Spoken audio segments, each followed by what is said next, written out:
રહ્યા છે કે જ્યાં નેશનલ હાઈવે 48 પર બંધ બ્રિજથી હાલાકી। માંગરોળના મહુવેજ પાસે 1.5 મહિનાથી બ્રિજ બંધ। લાંબા સમયથી બંધ બ્રિજના કારણે સ્થાનિકો હેરાન। NHAI વિભાગે આગળ ધર્યું છે મેન્ટેનન્સનું કારણ। TV9ના રિયાલિટી ચેકમાં ન જોવા મળી કામગીરી। સર્વિસ રોડ પર ટ્રાફિકથી અકસ્માતો પણ વધ્યા। બ્રિજ શરૂ કરવા સ્થાનિકોએ અલ્ટિમેટમ આપ્યું છે। અઠવાડિયામાં બ્રિજ શરૂ ન થાય તો ધરણાની ચીમકી સ્થાનિકોએ ઉચ્ચારી। તો આ રોડનું કામ નથી જ કરવાના, બ્રિજનું કામ નથી જ કરવાના, તો બ્રિજ વહેલી તકે ખોલી દેવું જોઈએ અથવા બ્રિજનું કામ વહેલી તકે શરૂ કરીને એને પૂર્ણ કરવો જોઈએ અને બ્રિજ જે નીચેથી બંધ કર્યો છે એની જગ્યાએ બમ્પર મૂકીને નીચેનો બ્રિજ ચાલુ કરવો જોઈએ, જેથી લોકોએ 2 કિલોમીટરનો ફેરાવો મારવો ના પડે। અમારી સીધી માંગ છે કે જો આ પુલ રિનોવેશન કામ નહીં કરવાના હોય તો જ્યાં સુધી રિનોવેશન કામ ચાલુ થાય તો આ પુલ ફરીથી ચાલુ કરવામાં આવે કે જેથી જાનહાની અટકે। અને આમ છતાં પણ જો NHAIના અધિકારીઓ જો પુલનું કામ નહીં કરવાના અને નહીં ખોલતા હોય તો અમે અહીંયા કરીએ અઠવાડિયા પછી અહીંયા આવીને આ રસ્તા પર બેસી જઈશું અને એની જવાબદારી નેશનલ હાઈવે ઓથોરિટી ઓફ ઇન્ડિયાની રહેશે। બ્રિજ ઉપરથી આ વાહનને પરમિશન આપો। હમણાં કોઈ એવી પોઝિશન નથી કે બ્રિજ તૂટી જાય એવો છે કે એવું કંઈ છે। નાના વાહનો ચાલુ કરવાથી એવું બહુ છે તો અમારે પેલા આજુબાજુના ગામવાળાને થોડીક રાહત થાય।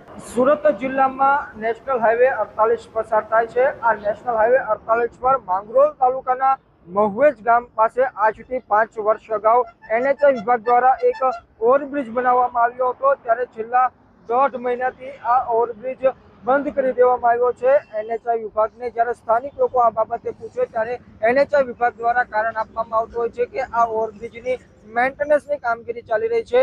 છેલ્લા 1.5 મહિનાથી આ ઓવરબ્રિજ બંધ છે, જેને લઈને વાહન ચાલકોને ભારે હાલાકી ભોગવવાનો વારો આવી રહ્યો છે। ત્યારે આ બાબતે TV9ની ટીમ દ્વારા જ્યારે રિયાલિટી ચેક કરવામાં આવતા અને બ્રિજ પર મુલાકાત કરવામાં આવતા આ બ્રિજ પર કોઈ પણ પ્રકારની મેન્ટેનન્સની કામગીરી ચાલી રહી નથી। મેન્ટેનન્સની કામગીરી ચાલી રહી નથી છતાં કયા કારણોસર NHAI વિભાગે આ બ્રિજ છેલ્લા 1.5 મહિનાથી બંધ કરી દીધો તે એક ચર્ચાનો વિષય છે। આ નેશનલ હાઈવે પર રોજના લાખો વાહનો પસાર થાય છે, ત્યારે આ જે બે ઉપયોગી આ ઓવરબ્રિજ બંધ કરી દેવામાં આવતા વાહન ચાલકોને ભારે હાલાકી ભોગવવાનો વારો આવી રહ્યો છે।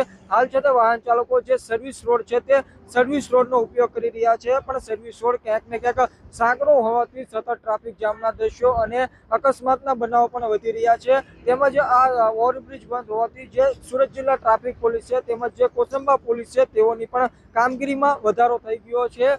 NHAI વિભાગ ઝડપથી આ બ્રિજ ખુલ્લો કરાવે તેવી સ્થાનિકો માંગ કરી રહ્યા છે। જે સુરત જિલ્લાના જે સામાજિક આગેવાનો છે તેઓ દ્વારા પણ સતત ચીમકી આપવામાં આવી રહી છે કે જો અઠવાડિયામાં આ બ્રિજ ખુલ્લો કરવામાં નહીં આવે તો અહીંયા આવશે અને મંડપ નાખી ધરણા પર બેસી જશે। જે પણ કંઈ પણ ઘટના બનશે તેની જવાબદારી NHAI વિભાગની રહેશે। ત્યારે હવે લોકો પણ આક્રમક મૂડમાં જોવા મળી રહ્યા છે। લાખો કરોડોનો ટોલ ઉઘરાવતા NHAI વિભાગ ઝડપથી આ બ્રિજ ખુલ્લો કરાવે તે ખૂબ જ જરૂરી બની ગયું છે। મેહુલ ભોકળવા, TV9 સુરત।